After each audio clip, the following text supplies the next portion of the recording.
श्रीमानले श्रीमती भन्दा धेरै बिरालोलाई माया गरे, श्रीमतीले गरिन् अदालतमा मुद्दा दायर।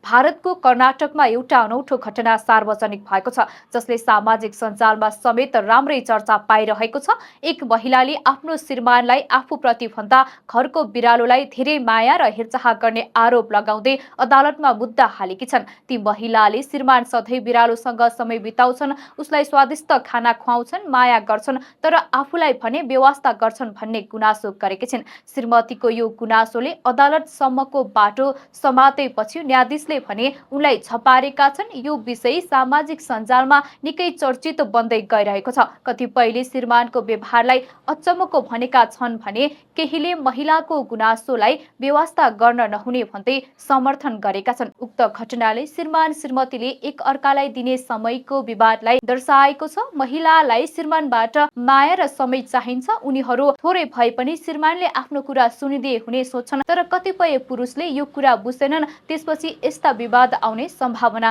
धेरै हुने अनुमान गरिएको छ।